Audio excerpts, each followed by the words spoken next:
இயக்கத்தில் ரஞ்சித் அவர்களின் நீளம் தயாரிப்பில் தற்போது திரைக்கு வந்திருக்கிற பைசன் திரைப்படம் பார்ப்பதற்கான ஒரு வாய்ப்பு இன்று கிடைத்தது. மாரி செல்வராஜ் அவர்களுக்கு இது 5வது திரைப்படம். ஒவ்வொரு திரைப்படமும் தமிழ் மக்களின் கவனத்தை வெகுவாக ஈர்த்திருக்கிறது. இந்த திரைப்படம் தேசிய அளவில் பெரும் தாக்கத்தை ஏற்படுத்தும். மாரி செல்வராஜ் அவர்கள் மிக உயர்ந்த இடத்திற்கு இன்னும் உயர்ந்த இடத்திற்கு செல்வார் என்பதை உறுதிப்படுத்தக்கூடிய ஒரு திரைப்படமாக இது அமைந்திருக்கிறது.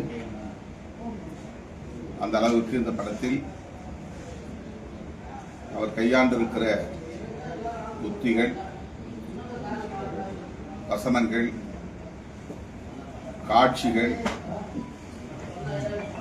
ஒவ்வொன்றும் நம்மை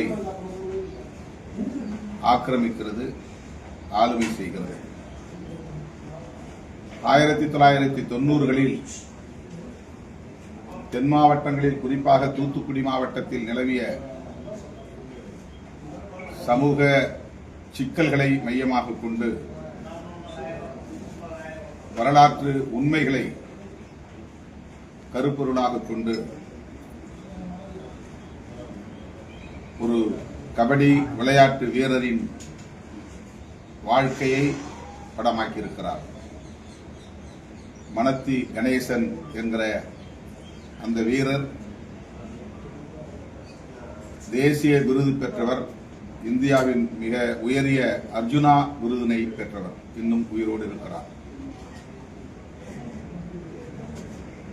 கடுமையான சாதிய சிக்கல் நிறைந்த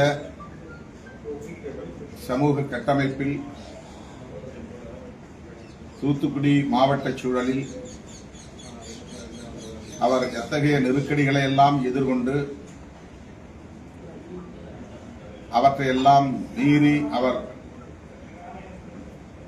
மாநில அளவிலும் தேசிய அளவிலும் வீரராக தேர்வு செய்யப்பெற்று ஜப்பானில் நடைபெற்ற ஆசிய விளையாட்டுப் போட்டியிலும் பங்கேற்று இந்தியாவுக்கு பெருமை சேர்க்கக்கூடிய வகையில் தங்கப்பதக்கத்தை